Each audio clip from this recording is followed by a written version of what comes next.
신앙생활은 예수님을 닮아가는 것입니다. 예수님처럼 사는 것. 그리스도인, 크리스찬이라는 단어가 예수님을 닮은 사람들이란 뜻이에요. 크리스찬, 그리스도인, 예수님을 닮은 사람들. 우리는 지옥 갈 수밖에 없었던 죄인이었습니다. 그럼에도 불구하고 예수님께서 우리를 위해서 십자가에 죽으시고 우리의 모든 죄를 대신 사하심으로 말미암아 예수님 때문에 우리는 의롭게 된 사람들입니다. 예수님을 위해서 산다라는 거, 이것은 예수님처럼 산다라는 말과 같은 것이죠. 예수님은 우리에게 너희는 세상의 빛이다, 너희는 세상의 소금이다 라고 말씀하셨어요. 그렇기 때문에 그리스도인들은 어떻습니까? 세상의 빛으로 소금으로 살아가는 거, 그들이 바로 예수 믿는 사람들이죠. 그렇게 살지 않을 때 세상에 버려져서 사람들에게 밟힐 것이다 라고 예수님께서 말씀하셨어요. 어제까지 서울과 경기 지역에서 130명이 넘는 이 코로나 확진자가 나왔습니다. 더 안타까운 것은 교회와 관련해서 추가 확진자들이 많이 나왔다라는 거예요. 거의 약 한 40% 이상이 교회와 관련된. 결국 정부는 이 서울과 경기 지역에 사회적 거리두기를 2단계로 격상을 시켰습니다. 그래서 집합 모임을 제한적으로 금지시켰어요. 이 공적인 예배 외에는 모든 모임을 금지한다라는 것이었습니다. 대부분의 교회가 이 방역 지침을 잘 시행하고 있어요. 또 우리 교회도 마찬가지고 철저하게 방역 지침을 따르고 있습니다. 그런데 이 제대로 지켜지지 않은 일부 교회로 인해서 확진자들이 발생한 것에 대해서는 참 안타깝게 생각해요. 몇몇 교회들로 인하여서 기독교 대부분이 비난을 받고 있습니다. 여러분, 성숙하지 못한 기독교인들로 인해서 전체 기독교인들이 비난을 받고 있다는 거, 우리는 한 번쯤 깊게 생각해 봐야 된다는 것이죠. 나는 어떤 사람일까? 우리 교회는 어떤 교회일까? 성숙한 사람일까? 성숙하지 못한 교회일까? 기독교인은 믿는 자나 믿지 않는 자에게 본이 되어야 되고 덕이 되어야 됩니다. 그게 우리의 사명이에요. 우리가 예수를 믿게 되었기 때문에. 그렇지 않으면 세상 사람들에게 짓밟히는 거예요. 무시당하고 비난의 조롱의 대상이 되는 겁니다. 단순히 전염병 확산을 방지하기 위한 것만이 아니라 복음의 문이 닫히지 않도록 우리가 더 앞장서서 해야 된다는 거예요. 그렇게 하지 않음으로 인해서 복음의 문이 닫힐 수 있다는 거예요. 전도의 문이 막히는 거예요. 왜? 사람들이 여러분 어제부터 얼마나 지금 교회를 또 비난하고 있습니까? 고린도전서 10장에 보면 31절부터 32절 이렇게 말하고 있습니다. 그러므로 여러분은 먹든지 마시든지 무슨 일을 하든지 모든 것을 하나님의 영광을 위하여 하십시오. 여러분 유대 사람에게도 그리스 사람에게도 하나님의 교회도 걸림돌이 되지 마십시오라고 바울은 말하고 있습니다. 우리가 무엇을 하든지 무엇을 위하여 하라고요? 하나님의 영광을 위하여 하라. 이게 하나님의 영광을 위한 일인가를 한번 생각해 봐야 된다는 것이죠. 기독교인에게든 비기독교인에게든 또 다른 교회에도 걸림돌이 되어서는 안 된다라고 말을 하고 있어요. 여러분들이 또 우리 교회가 다른 교회에도 걸림돌이 되어서는 안 되잖아요. 제가 카페를 좋아하지도 않지만 가끔 갈 일이 있으면요, 가보면요 전혀 하지 않아요. 전혀 하지 않아요. 그러니까 일반 사회는 그렇습니다. 또 거짓말로 막 전화번호 쓰기도 하고 막 이렇습니다. 근데 교회는 어떻습니까? 더 철저해야 된다는 것이죠. 그런데 그렇게 하지 않는 일부에 의해서 교회가 전체가 비난을 받고 있어요. 여러분 그렇게 하지 않는 이런 카페 전체가 비난받습니까? 그러지 않아요.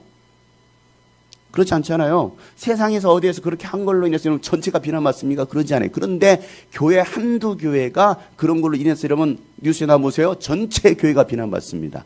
왜 그럴까요? 교회는 적어도 세상의 도덕적 규범이 되어야 된다는 거예요. 교회만큼은. 이게 세상 사람들도 가지고 있는 가치예요. 교회만큼은 다른 기관보다는 다른 데보다는 더 엄격해야 된다라고 나름대로의 율법의 잣대를 교회에다가 적용시키고 있어요. 교회는, 기독교는 도덕의 규범이다, 이거거든요. 예수 믿는 사람들은 적어도 안 믿는 사람과는 달라야 된다는 것을 안 믿는 사람들도 스스로 가지고 있어요. 그러니 여러분 우리가 더 솔선수범해야 되지 않겠느냐라는 것입니다. 저와 여러분이 우리 교회가 복음을 전하는 일에 걸림돌이 되어서는 안 됩니다. 우리는 복음을 가진 자예요. 복음을 끝까지 지켜내야 될 자들입니다. 복음을 전해야 될 사람들이에요. 예수님은요, 이 복음을 전하려고 이 마을 저 마을로 다니면서 복음을 전합니다. 예수님께서 이 땅에 오신 이유였습니다. 지난주 나눴던 말씀이잖아요. 마가복음 1장 38절에 있는 말씀이 그 앞에 있었던 말씀. 예수께서 그들에게 말씀하셨다. 다 같이 가까운 여러 고을로 가자. 거기에서도 내가 말씀을 선포해야겠다. 나는 이 일을 하러 왔다라고 말씀하십니다. 아들 예수님께서 하나님 아버지와 함께 하실 수 있었던 비결이 뭡니까? 하나님께서 기뻐하시는 일을 행했다는 거예요. 요한복음 8장 29절 말씀에 나를 보내신 분이 나와 함께 하신다. 그분은 나를 혼자 버려두지 않으셨다. 그것은 내가 언제나 아버지께서 기뻐하시는 일을 행했기 때문이다 라고 말씀하고 있어요. 아버지께서 여러분 기뻐하시는 일이 뭡니까? 하나님의 뜻을 행하는 것입니다.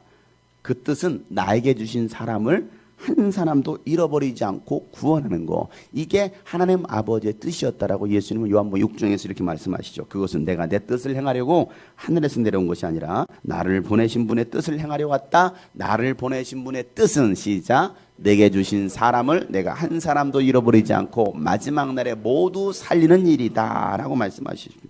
그럼 뭐라 말합니까? 또한 아들을 보고 믿는 그들을 믿는 사람은 누구든지 영생을 얻게 하려는 것이 내 아버지의 뜻이다. 나는 마지막 날에 그들을 살릴 것이다 라고 말씀하시죠. 나에게 주신 사람 한 사람도 잃어버리지 않는 것. 여러분에게 맡겨주신 영혼 구원하는 것. 이것이 여러분들이 해야 할 일이라는 거예요. 여러분의 몇 명의 영혼을 맡겨주신지는 모르겠지만 그들을 구원하는 것. 이게 오늘 우리가 해야 될 일이다라는 것을 말씀하고 있는 것이죠. 이 일을 위해서 우리는 영혼을 만나러 가는 거예요. 가지 않고서는요 절대 영혼을 구원할 수 없습니다. 만나지 않고서는요 복음을 전할 수 없어요. 여러분 만나지 않는데 여러분 어떻게 복음을 전합니까? 그래서 부활하신 예수님은 지상 최대 명령을 우리에게 하셨어요. 마태복음 28장 19절 20절 말씀에 그러므로 너희는 가서 go 가라는 것입니다. 너희는 가서 모든 민족 all nations입니다. 모든 나라 모든 민족을 제자로 삼아서 아버지와 아들과 성령 이름으로 침례를 주고 내가 너에게 명령한 모든 것을 가르쳐 그들에게 가르쳐서 지키게 하라 부하라. 내가 세상 끝날 때까지 내가 항상 너희와 함께 있을 것이다 라고 말씀하고 있어요. 여러분 가는 방법은요 가라 말씀하셨는데 가는 방법은 직접 마을과 나라를 찾아갈 수도 있습니다. 또 다른 방법은요 핸드폰 여러분 다 사용하고 있는 핸드폰을 이용해서 영상 통화든 문자든 SNS든 만날 수 있어요. 요즘은 비대면이잖아요. 복음을 전할 수 있는 방법은 여러 가지예요. 중요한 것은 복음을 가지고 가느냐 안 가느냐예요. 공부를 하느냐 안 하느냐 이게 중요한 거잖아요. 복음을 전하러 가느냐 안 가느냐 움직이느냐 안 움직이느냐 가만히 있느냐 가느냐 이거예요. 지난번 1일 온에어 워십 캠프를 통해서 인터넷을 통한 실시간 소통하는 캠프를 진행했습니다. 참여한 교회들이 기대 이상이었다는 간증을 했어요. 직접 갈 수 없고 모일 수 없다고 한다면 이제는 인터넷을 통해서 찾아가면 돼요. 인터넷을 통해서 찾아가는 것. 복음을 전할 수 있는 통로로 화요일과 목요일에 생방송으로 진행하는 화목한 TV 화목한 방송을 8월부터 시작했습니다. 어떤 분은 그래요. 그런 거 뭐 하려고 하느냐고. 그런 거 뭐 하려고 합니까? 목사님 자꾸 왜 일을 만드시고 뭐 하려고 그래요 쓸데없이. 여러분 포스트 코로나 시대가 되었고 언택트 시대가 되었다면 우리는 거기에 맞춰서 복음을 전할 수 있는 방법들을 만들어내야 돼요. 또한 복음을 전하는 사람들을 격려하고 힘을 실어드릴 수 있어야 돼요. 여러분 영상을 한번 보시도록 하겠습니다. 네, 이 시간은 선교 행전 시간입니다.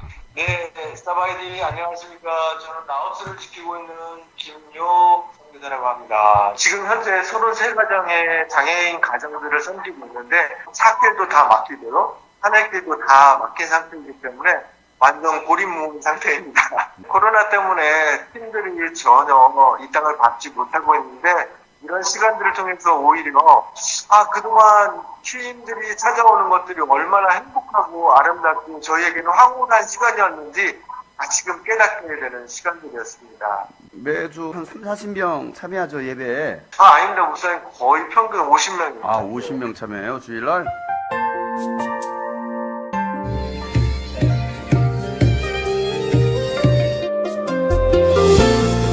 우리 두 분 선교사님께 응원의 박수 감사합니다. 안녕하세요. 저는 태국 방파공이라는 지역에서 사역하고 있어요. 평신도 자비령 선교하고 있다가 5년 전에 선교사 훈련 받고 사역하고 있습니다. 주님이 꿈꾸시는 교회 성도님들 뵙고 싶고요. 또 저희 선교팀 갔었을 때 너무 환영해 주시고 또 저 돌아올 때 많은 선교용품 김과 미역을 또 이렇게 챙겨주시고 풍성한 누림을 누리고 왔던 기억이네요. 정말 다시 가보고 싶어요. 쓰레기 산더미에서 사신다. 네. 우리 할아버지가 집이 그런 집이었어요. 저희 성도님들하고 청소를 싹 해드리고 집을 그래도 이렇게 앞에 턱에 나와서 저희 앉아 있거든요. 지금 네. 이렇게 앉아 있을 수 있고 콘크리트도 치고 그랬어요. 그래서 저희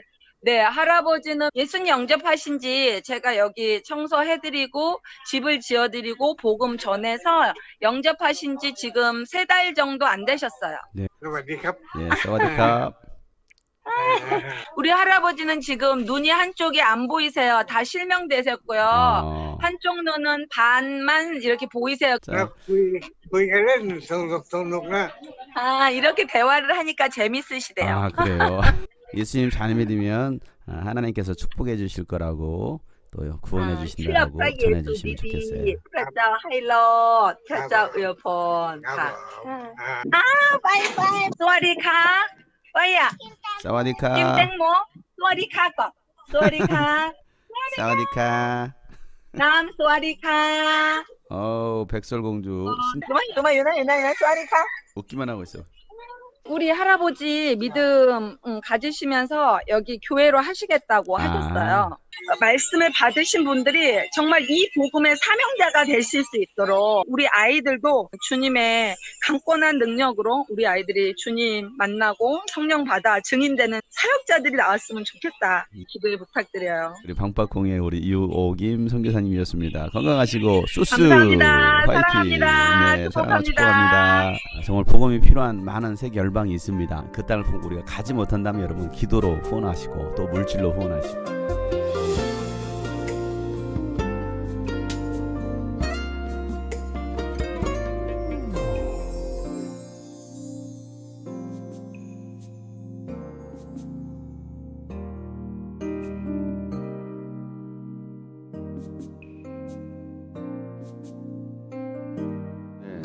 원래 계획대로 했으면 라오스나 태국을 방문해서 복음을 전하고 또 그리스도의 사랑을 나눴을 것입니다. 그러나 그렇게 할 수 없는 시대가 뒤었잖아요. 태국 같은 경우는 21년까지 관광객을 일체 금지시켰습니다. 들어갈 수도 없습니다. 그렇다면 여러분 우리가 손 놓고 있겠느냐? 어떻게 우리는 복음을 전할 수 있는 방법들을 만들어내야 되는 이것이 교회 존재 목적이고 저와 여러분을 구원하신 이유인 거예요. 남들이 할 수 없는 거 또 남들이 하지 않는 것을 해야 되죠. 선교 방송을 이 선교 현장을 생방송으로 연결해서 은혜를 나눌 수 있는 나누는 방송은 유스비전 TV, 화목한 TV밖에 없어요. 일반 기독교 방송에서도 뭐 현장의 생방송으로 연장하지는 않습니다. 우리는 늘 앞서가요. 예수님께서 앞서가셨기 때문에 우리는 뒤따라가기만 하면 되는 거예요. 우리 교회도 마찬가지죠. 예수님께서 개척하신 그 길을 우리는 따라가는 겁니다. 주님이 꿈꾸신 교회가 그 일을 하고 있는 거예요. 한 영혼이라도 더 구원하려는 거. 그러니까 어떤 방법을 동원해서라도 우리는 복음을 전할 수 있어야 된다. 마가복음 1장 39절 말씀에 예수께서 온 갈릴리와 여러 회당을 두루 찾아가셔서 말씀을 전하고 귀신을 쫓아내셨다라고 말씀하고 있습니다. 온 갈릴리를 다니시면서 말씀을 전하시고 귀신을 쫓아내 주시는 거. 자, 그러자 나병 환자 한 사람이 예수님께 찾아옵니다. 그리고 예수님 앞에 무릎을 꿇고 간청합니다. 자, 오늘 본문 40절 말씀이죠. 다 같이 한번 읽어보겠습니다. 시작. 나병 환자 한 사람이 예수께로 와서 그 앞에 무릎을 꿇고 간청하였다. 선생님께서 하고자 하시면 나를 깨끗하게 해주실 수 있습니다. 자, 이 사람의 가진 문제가 뭐예요? 나병에 걸린 거예요. 나병은 예전에는 문둥병 이런 표현을 썼고요. 지금은 한센병이다라고 말을 하고 있습니다. 우리나라는요 1916년 일제시대에 이 한센병에 걸린 사람들을 수록도에다 다 가둬놓고 격리 수용했었어요. 그들의 삶은요 정말 끔찍할 정도로 고통스러웠어요. 그들이 마치 마루타처럼 해부하고 3번에 걸쳐서 해부 작업을 합니다. 그런 말할 수 없는 그런 고통들. 매년 소록도에 가서 집회를 했는데 올해는 또 가지 못했잖아요. 갈 수 없잖아요. 그분들을 보면 지금도 살아계시거든요. 그분들을 보면요 손가락이 없어요. 어떤 분은 코가 없어요. 귀가 없어요. 이게 나병인 거예요. 온몸이 다 문드러지죠.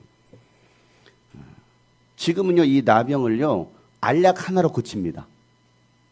그런데 예전에는 고칠 수 없는 거예요. 이건 천병, 하늘이 내린 병이다라고 생각이기 때문에 고칠 수 없어요. 그렇게 살든지 그렇게 죽든지.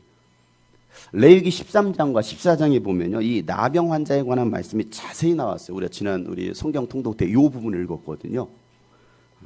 나병에 걸리면요, 그 사람은요 일단 제사장이 먼저 가가 자신의 몸을 보여야 됩니다. 나병인 것이 확인되면 제사장이요 그 사람을 부정하다라고 선언합니다. 부정한 사람으로. 그래서 어떻게 합니까? 마을에서 진영 밖으로 쫓아내버려요. 부정한 사람이니까.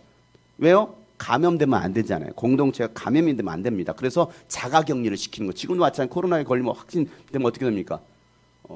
자가격리 아니면 여기 보호소 가가지고 치료를 받습니다. 격리 치료를 받잖아요. 똑같은 거예요. 그 당시에는 약이 없었기 때문에 그냥 나을 때까지 기다리던 거예요. 7일마다 한 번씩, 일주일마다 한 번씩 와서 재검하는 거예요. 다시 또 여전히 그 병이 있으면 또 7일 동안 또 격리합니다. 그렇게 해서 나을 때까지 기다리든지 아니면 그대로 죽든지 했어야 돼요. 하나님 앞에 죄를 범하면 하나님께서 나병으로 치시기도 했어요. 나병으로. 그러니까 이 하나님의 긍휼하심, 하나님의 만져주심이 있어야만이 살 수 있는 병이라고 생각했습니다. 모세를 비난했던 미리암은요 하나님께서 나병으로 치셨어요. 제사장만 성소에서 이렇게 성소에서 분향할 수 있었는데요, 유다의 우시야 왕이 교만해져 가지고 성소에 들어가 직접 자기가 분향하려다가 나병에 걸렸어요. 나만 장군이 걸렸던 나병, 재물이 눈이 어두웠던 이 엘리사의 종 게하시가 결국엔 나병에 걸립니다. 그러니까 성경 여러 곳에서 보면 하나님께서 나병으로 치시는 장면들이 많이 나와요. 자, 이처럼 나병은요 하나님께서 내리신 천벌로 여겼기 때문에 진영 밖으로 쫓겨나가서 공동체 밖으로 쫓겨나가서 자가격리에 대했어요. 이런 나병 환자가 누굴 찾아왔어요? 예수님을 찾아온 거예요. 진영 밖에 있었던 그가 예수님을 찾아온 겁니다. 이 사람은 다른 사람들의 시선을 의식하지 않았어요. 두려움을 떨쳐버렸습니다. 용기를 내었어요. 여러분, 우리에게 이런 용기가 필요합니다. 사람들의 시선만 의식하다가요 아무것도 못할 수 있어요. 어떤 변화도 일어나지 않습니다. 나병 환자는요 예수님께 찾아와서 무릎을 꿇고 간청하기를 선생님께서 하고자 하시면 깨끗게 하실 수 있습니다. 이렇게 말을 합니다. 예수님께서 하고자 하시면 나를 깨끗하게 해주실 수 있습니다. 여러분, 이 사람의 이 간청이요 굉장히 중요해요. 이 말 한마디가 굉장히 중요해요. 그 말은 무슨 말인가? 예수님 하실 수 있다라는 거예요? 하실 수 없다라는 거예요? 하실 수 있다라는 거예요. 마음만 먹으면 예수님 하실 수 있잖아요 라고 말하는 거예요. 그러니까 죽을 각오로 찾아왔고 또한 살려는 의지로 예수님을 찾아왔습니다. 그리고 예수님만이 고쳐주실 수 있다라는 믿음을 가졌던 거예요. 예수님은 하실 수 있잖아요. 마음만 먹으면. 나병은요 하나님이 치신 병으로 생각이기 때문에 누구만 고쳐줄 수 있어요? 당연히 하나님만이 고쳐주실 수 있잖아요. 하나님이 치신 건데 하나님만이 치료하실 수 있다는 그 믿음이 이 사람에게 있었던 거예요. 다시 말해서 예수님을 누구로 인정하는 거예요? 하나님의 아들 하나님으로 인정하는 거예요. 많은 사람들이 그저 목수의 아들로 바라봤을지 모르겠습니다. 사람의 아들로만 생각했을지 몰라요. 그런데 이 사람은 예수님께서 하시는 그 일들을 또 소문을 들었고 맞아요. 그랬을 때 이 사람은 어떤 믿음이 생겼냐면 저분은 보통 사람이 아니다. 일반인이 아니다. 저분은 하나님께서 보내신 하나님의 아들 하나님이야 라고 생각하는 것입니다. 여러분 인생에 여러분이 해결할 수 없는 수많은 문제들이 생겼을 때 여러분 그 문제를 해결해 주실 수 있는 분은 오직 예수님밖에 없다는 그 믿음을 가지고 예수님께 나와야 돼요. 여러분들이 할 수 없는 수많은 일들이 있잖아요. 어떻게 합니까? 나오지 않는다면 여전히 우리는 그 고통의 문제를 끌어안고 살아갈 수밖에 없어요. 전혀 해결되지 않아요. 그 문제는 결코 해결되지 않아요. 사람이 어떻게 도와줍니까? 뭐 어느 정도 도와주다 끝나버려요. 해결할 수 없는 문제들, 내 힘으로 해결할 수 없는 문제들, 아니 병원에서도 해결할 수 없는 질병, 치유되지 않은 과거의 깊은 내면의 상처들 있잖아요. 깊은 상처들, 또 끊을 수 없는 이 중독의 문제들, 그 어떤 것이든지 예수님께 가지고 나와 믿음으로 간청하면 예수님은 여러분의 간청을 들으십니다. 이 믿음이 있어요. 예수님만이 해결 답이다. 예수님만이 답이다. 예수님께 나오시길 바랍니다. 이런 찬양이 있어요. 인생길 험하고 마음 지쳐 살아갈 용기 없어질 때 너 홀로 앉아서 근심만 말고 예수님 품으로 나오시오. 예수님은 나의 생명, 믿음, 소망, 사랑 되시니 십자가 보혈 자비의 손길로 상처 입은 너를 고치시리. 평생의 모든 꿈, 평생의 모든 꿈 허물어져 세상의 친구,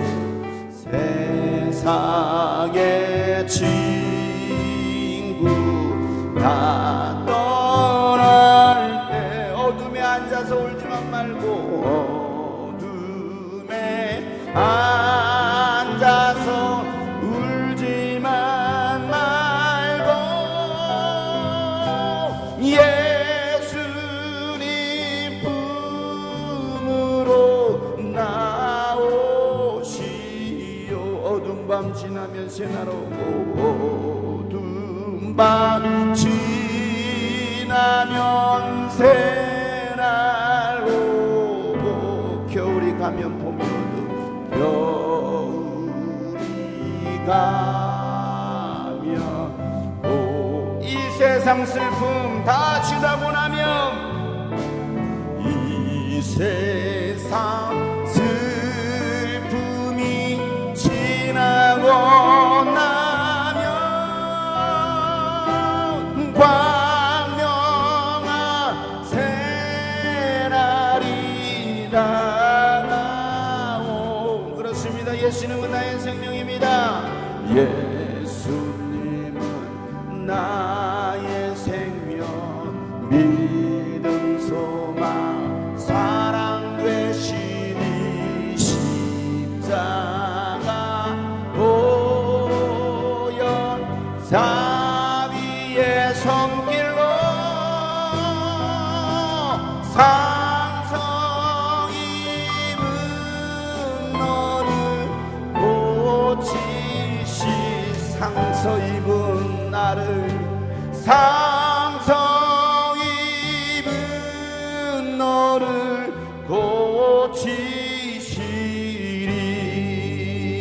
고치시리. 예수님만이 답입니다. 예수님께 나오면 예수님께서 고쳐주십니다. 여러분, 예수님은 이 나병 환자의 간청을 들으시고 여러분 어떻게 하십니까?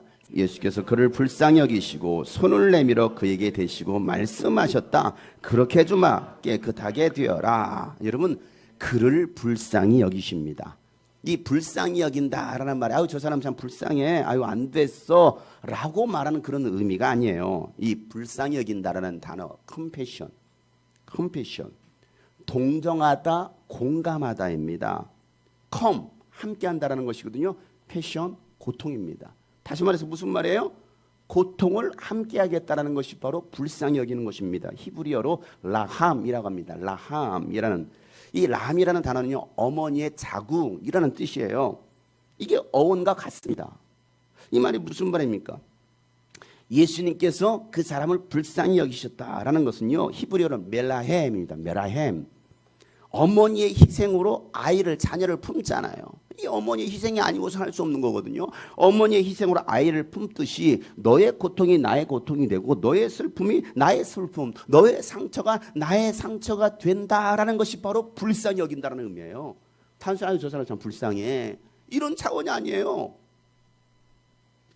하고 갑니까? 아니에요. 불쌍히 여긴다는 것은 내가 너의 고통을 친히 겪겠다, 함께하겠다라는 의미입니다.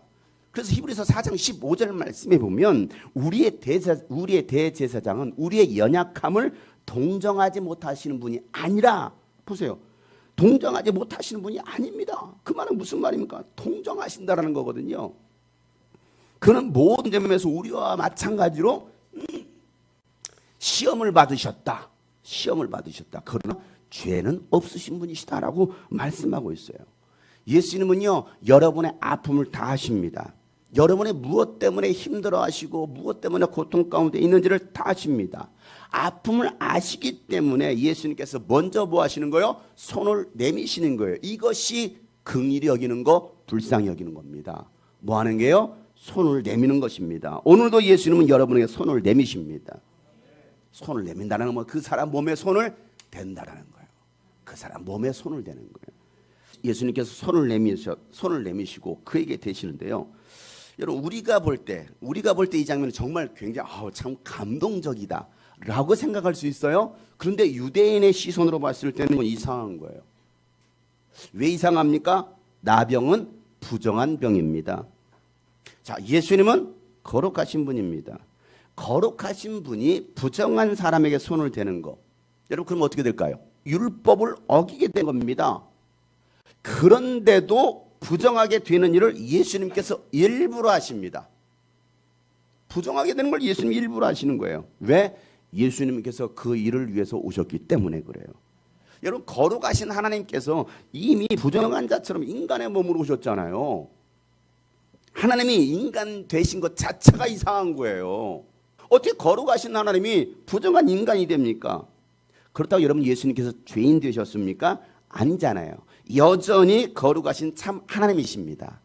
거룩하신 하나님이 죄인의 몸에 손을 대는 거예요. 거룩하신 하나님께서 죄인의 몸에 손을 대는 거. 그런데 놀라운 것은요. 그 거룩함으로 부정한 것에 손을 대셨는데 부정한 것이 거룩해졌다는 거예요.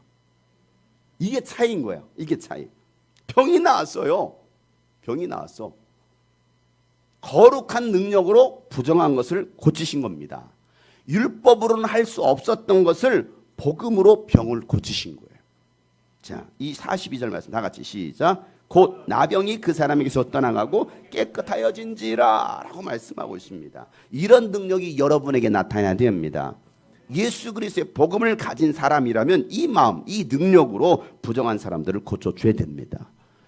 예수님의 마음이 있을 때만 가능해요. 그래서 바울은요, 너희 안에 이 마음을 품으라. 곧 그리스도 예수의 마음이니 하면서 예수님의 마음을 품으라고 바울은 강력하게 명령하고 있습니다. 많은 사람들이 선입견을 가지고 있어요. 자기와 생각이 맞지 않는 사람, 또 살아온 배경과 또 성향이 다른 사람, 또 성별이 다 달라요. 생김새도 다르고 또 건강 상태도 다 다릅니다. 나와 다르다라고 해서 그걸 부정한 사람으로 취급하는 거예요. 자신이 만드는 율법으로 사람을 판단하고 정죄하는 거예요. 지난 목요일에도 서울 발달 장애인 훈련센터에 가서 20대 청년들입니다. 그러나 발달 장애를 가지고 있어요. 발달 장애 가진 아이들과 함께 말씀도 나누면서 또 이 음악 치료하는 시간이 있었습니다. 3시간 동안 교육하면서 그 아이들의 어떻게 보면 여러분과 다른 모습을 가지고 있습니다. 내가 그랬어요. 너희들이 장애를 가지고 있는 게 아니야. 다를 뿐이야. 다를 뿐이야. 건강하다라고 멀쩡하게 돌아다니는 사람들 가운데 정말 병자들이 많아. 오히려 너희들이 더 건강한 아이들일 수 있어. 다를 뿐이지. 그런데 사람들은 장애인의 이게 뭡니까? 잘못된 시선이라는 거예요. 잘못된 시선. 스스로 판단하는, 나는 건강해, 너는 장애인이야, 너는 이상해 라고 생각하는 것이죠. 아니에요. 그 아이들이 막 노래를 부르면 나한테 되게 하트를 해주더라고. 노래 부르면서. 여러분들은 안 해주잖아요. 그 아이 나를 보면서 막 하트를 해줘. 많은 사람들이 이런 선입견을 가지고 있습니다. 여러분, 예수를 믿는다고 하면서도 여전히 자신의 어떤 율법 안에 갇혀 있는 사람, 그래서 용서하지 못해요. 용납하지 못합니다. 사랑하지 못합니다. 긍휼히 여기는 마음, 불쌍히 여기는 마음이 없어요. 그래서 손을 내밀지 못합니다. 사회적 거리두기 하는 거예요. 교회 안에서도 외면하고 있습니다. 그리고 자신은 의롭다라고 생각하는 거예요. 나는 의로운 자야. 여러분, 예수님 보실 때 누가 부정한 사람입니까?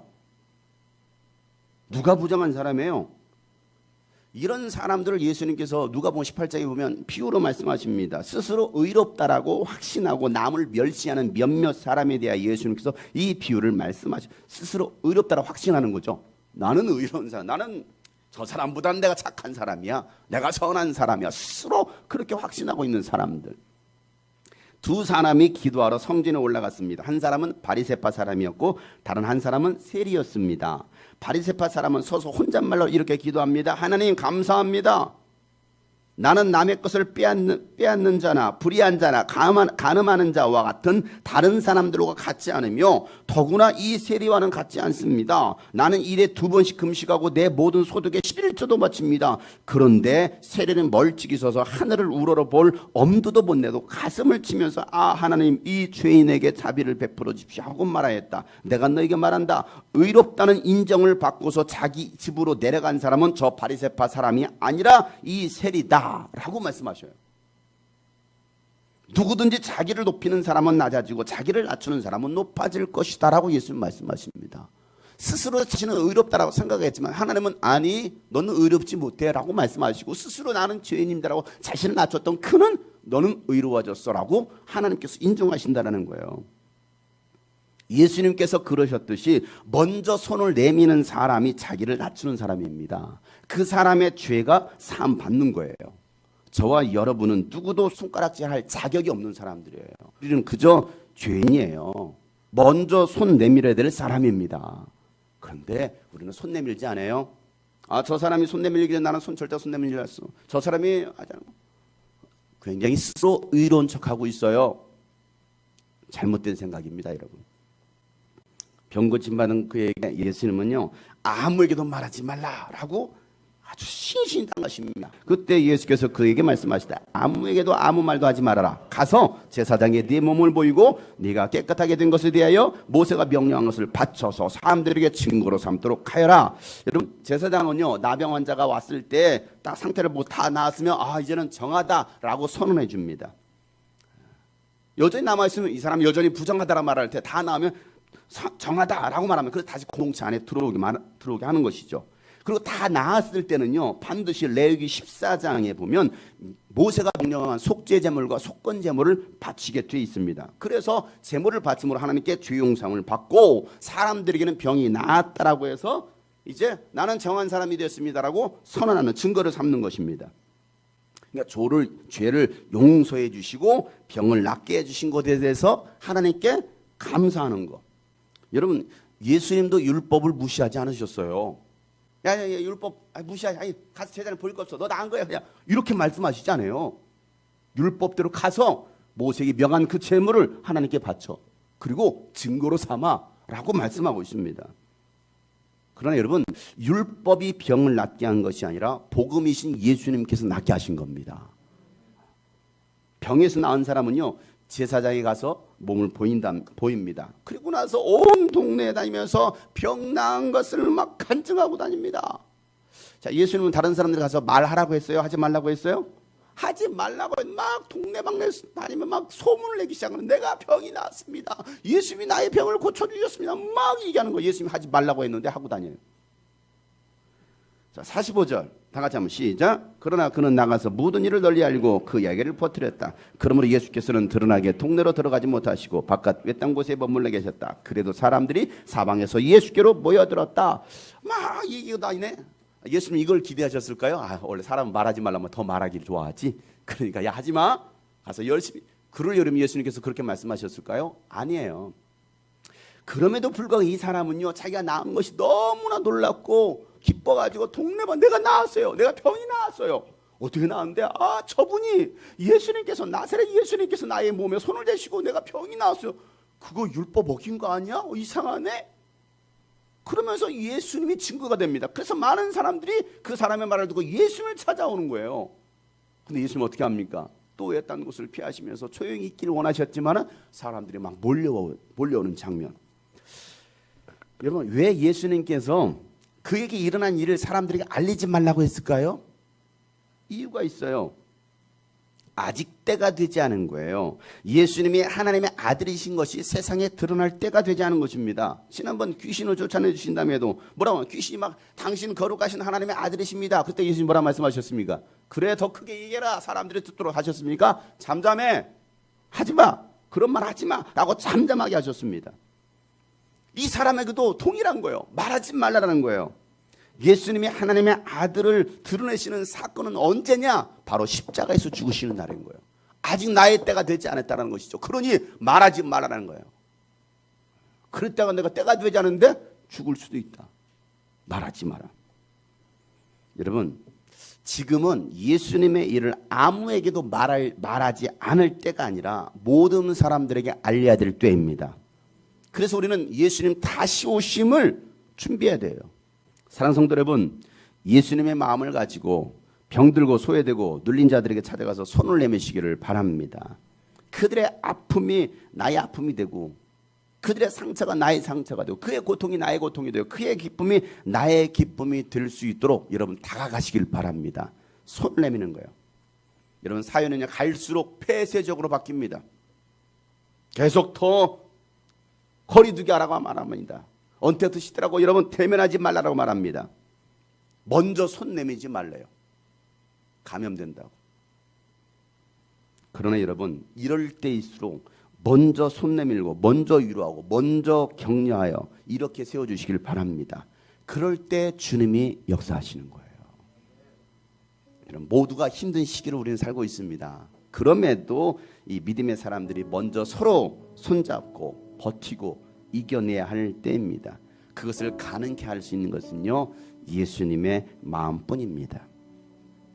2007년 9월 8일에 기도 모임 중에 이게 눈물 흘리는 그 영혼들을 보면서 이런 찬양 하나를 만들었습니다. Compassion, Compassion, 주님의 마음, 주님의 사랑. Compassion, Compassion, Compassion, 주님의 마음, 주님의 사랑. 내가 아픈 만큼 나도 아프고 내가 아픈 만큼 나도 아프고 내가 슬픈 만큼 내가 슬픈 만큼 나도 슬프다. 너의 눈물이 나의 눈물이 되고 나의 행복이 되네. 주님 나를 위해 십자가 고통에 피 흘려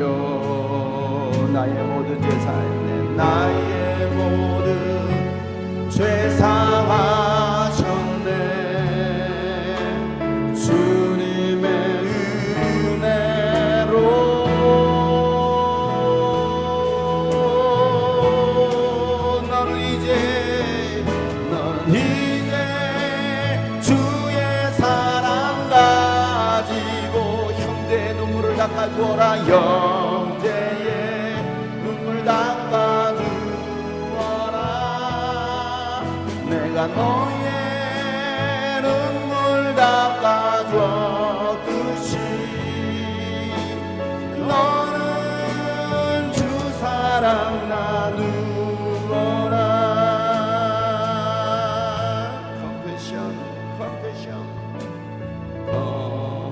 오늘도 주님께서 그를 불쌍히 여기시고 먼저 손을 내미셨습니다.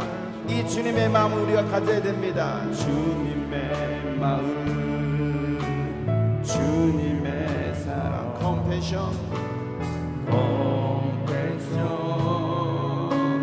컴패션.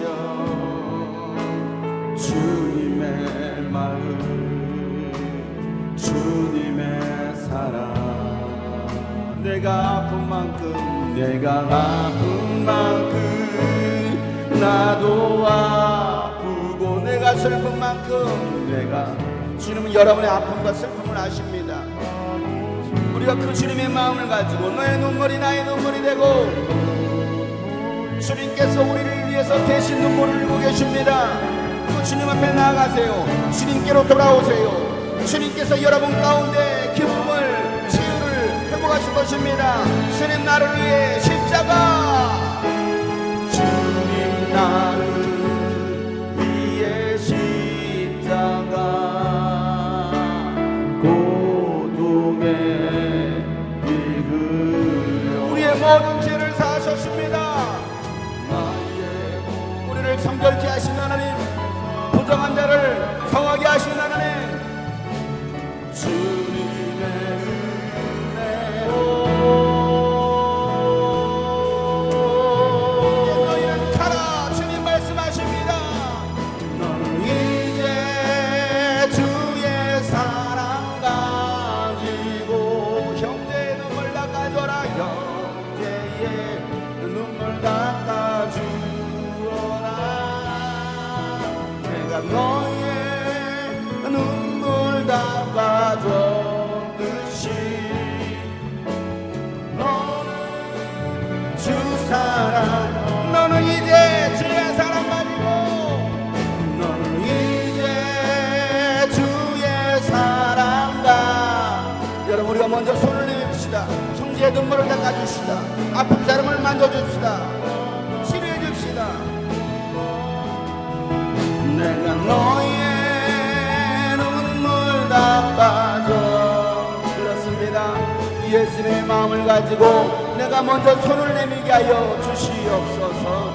우리 다 같이 한번 기도하겠습니다. 거룩하신 하나님 아버지여, 오늘도 주님의 그 사랑, 주님의 마음을 가지고 이제 너는 이제 주의 사랑 가지. 먼저 손을 내미세요. 형제의 눈물 닦아주어라.